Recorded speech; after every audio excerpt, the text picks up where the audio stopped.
Good night and welcome to the vlog. A really shitty day today in PA. It was raining and dark, really cold outside all day. It's not even that late. It's like 3 o'clock and you can see it's like fucking pitch black outside. It's crazy how fucking shitty it really is. But so I went out and did some errands and then I waited until tonight to do the vlog. And we are going to talk about the new Tesla Roadster. Now, a ton of people have been asking me about this car, and I think my answer and how I feel about it might surprise you. But before we get into the car itself, I want to show you some footage of the reveal from Elon Musk, and as well as a video you might not have seen yet. It's been around a little bit, but a video of someone actually going for a ride in the car, which is pretty crazy, and we can get kind of a feel for how fast it really is. The Tesla Semi will go 0 to 60 in 5 seconds. So that's by itself or with a trailer. Now, at 80,000 pounds max gross vehicle weight, that's the most amount of weight you can carry on a US highway. This is the real-time acceleration of a Tesla Semi. That, on the left, the thing that looks like it's not moving is a diesel truck. Boom. Boom.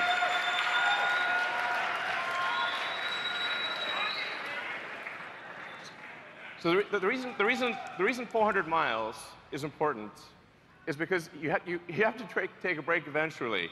So if you drive for 5 or 6 hours, that's about as much as you want to be driving continuously, because you have to stop for a bathroom break, get a bite to eat.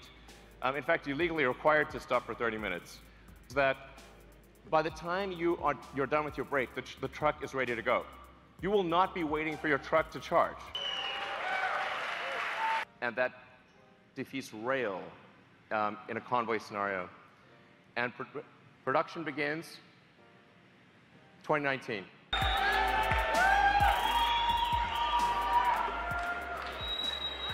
So it turns out there was some cargo in the truck. There's some cargo in the truck. We thought we'd bring it out.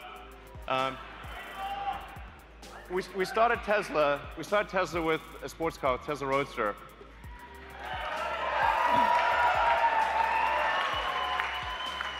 So that baby got us going. It was the foundation of the whole company. It was the Tesla Roadster. People have asked us for a long time, when are you going to make a new Roadster? We are making it now.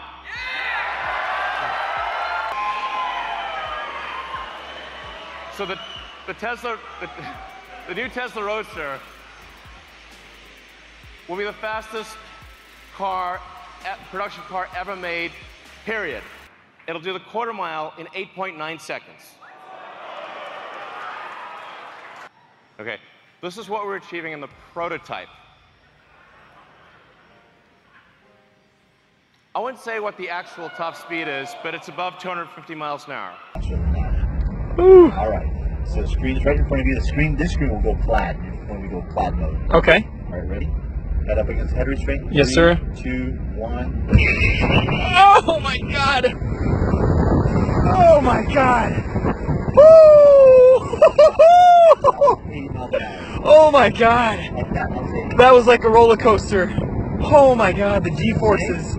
That is incredible. Was gonna do the vlog in the McLaren, but the McLaren's interior fan will not shut the hell up, and I know that that's gonna make the audio sound terrible. So in that video, the car looks pretty badass. Now we can't get a great feel for how fast it really is because they used, you know, the lighting effect and everything to make it seem faster and feel faster, but either way, it looks pretty quick. And I don't really have much of a reason to doubt the claimed 1.90 to 60 time. And while we're on the subject, let's talk about some of the other stats. So 1.9 seconds to 60, 250 miles per hour plus top speed, and a range of 650 to 1,000 miles. Now, Elon is always a little bit optimistic when it comes to specs, but I'm sure it will be somewhere around there. You know, Tesla, they usually pretty much deliver, although sometimes it's later than the release date they say. So the car is slated for 2020. I would expect somewhere around there, maybe 2021 by the time deliveries actually start. If you remember the Model 3, that was supposed to be delivered by last year.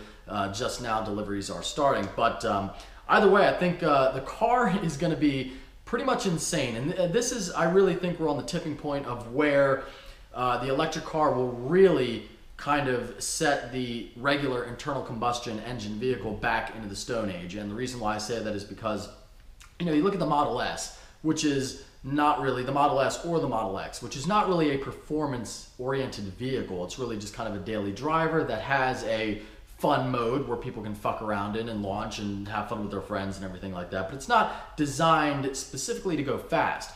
The Roadster is, and even those other cars, the S and the X and whatnot, and I'm sure the 3 too, even though they aren't designed really to go fast, they're not supposed to be a sports car, they're still really quick. They turn like a 10-point-something quarter-mile time, and that's a quick time. I mean, that's pretty damn fast. Modern sports cars, that's faster than any modern brand new Camaro SS, Mustang GT, anything like that. And it's pretty much right on par with a lot of supercars. You see a lot of new supercars and sports cars that have 600, 700, 800, 900 horsepower. And the most they can do to 60 is about, look at like a Turbo S or this car, you know, 2.7, 2.8, 2.9. New Corvette Z06 can do it 2.95 seconds to 60.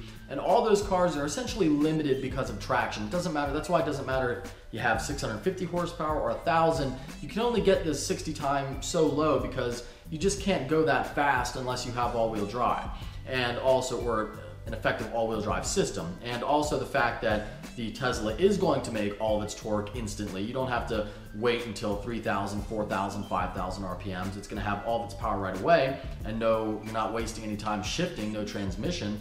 So the Tesla, I do think, I mean, I'm pretty sure it's going to do at least that 1.90 to 60 time, even maybe a little bit quicker. Those performance figures are awesome, and arguing that the electric car is not the future is like literally, I know this is a tired analogy and people use it, but it is literally like saying the horse and buggy being replaced by the car, and you saying, well, you know, that'll never work, and you know, the car, I'm not really into that. The horse and buggy just has such a beauty to it and character, and yeah, maybe it did to some degree, and cars really do, but the electric cars are the future. And you know, when I talk about people being surprised by the fact that I'm saying this kind of thing, is because I'm what you might call a red-blooded American car channel. I have straight-piped Corvettes, a lifted diesel truck.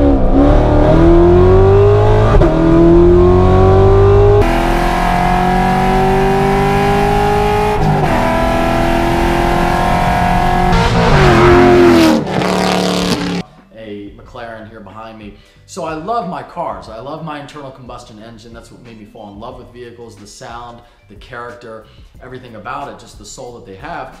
But I do recognize, I mean, I'm not stupid. I do recognize that electric cars are the way of the future, and that's why you see, like my McLaren, for example, the P1 introduced some electric technology, and not the hybrid shit. You know, that the hybrid shit was always kind of this halfway point that didn't really make much sense. It was kind of a compromise of both that gave you the worst of both worlds rather than the best of both worlds. So hybrids, they're on their way out. It's going to be full electric, no doubt about that.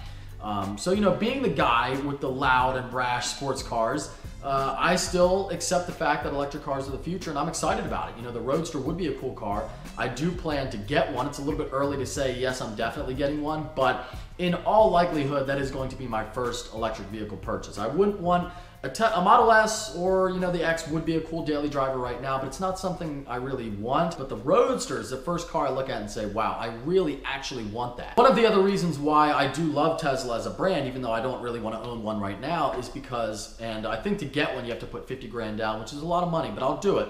I'll do it because I want one, and for YouTube, I definitely want to be one of the first people to get one.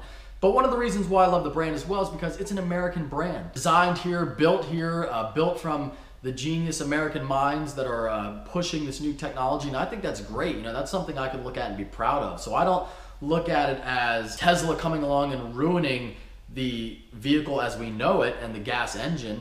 I look at it as an American company leading the way worldwide. You know, America is definitely at the forefront of the electric car. Some other companies have done it, like the Mitsubishi Maiev and whatnot, and they've been relatively successful with sales and everything like that, and GM has tried to make some cars. So there are successful companies that have sold electric cars, and even some companies that aren't that successful that have successfully sold an electric car.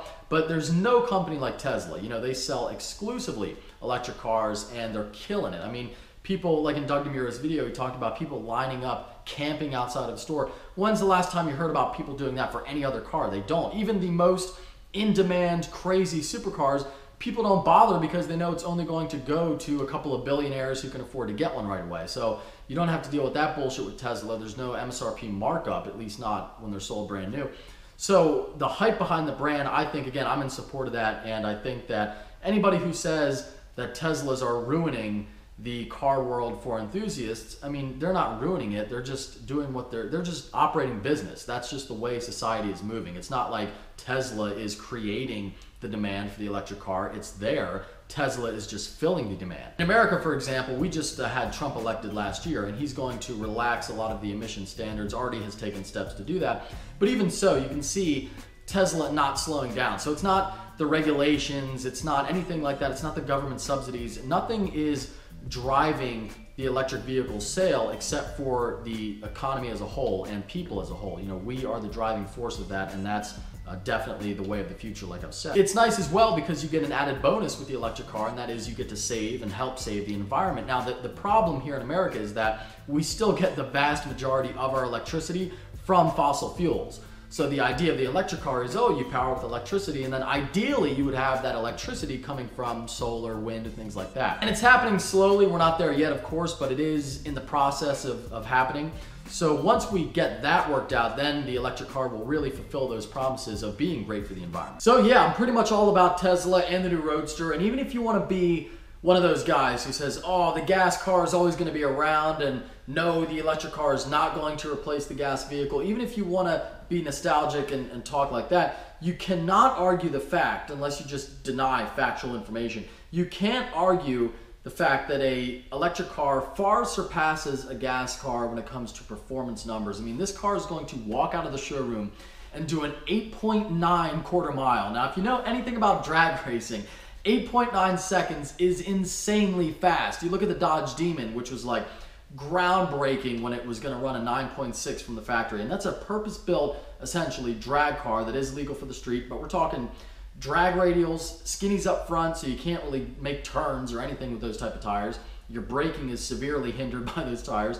So you're talking about a car that very much sacrifices a lot to go in a straight line very fast, and it does a 9.6. This car is going to do an 8.9. And if you do know about drag racing, you know that to go from a 9.6 to an 8.9 is like going from a 15 to a 10. Like, the faster you go, the harder it's like top speed records. To go from 250 miles an hour to 260 miles an hour is a big deal. Going from a 9.6 to an 8.9 in the quarter is an even bigger deal than that. So, I mean, you just look at the amount of blood, sweat, tears, time and energy and money it takes to get a gas car to that level, like my buddy Nick running a 9.3 with his 1,000 horsepower Camaro, and all the headaches and all the shit you go through when you modify a car, or Cletus McFarland with the Leroy kart running an 8.6. I mean, so yeah, that car is going to be faster than the Tesla, but this is just, you walk in and buy it, and you drive it to the strip, you drive it home, full interior, radio, air conditioning, everything you could ever want, and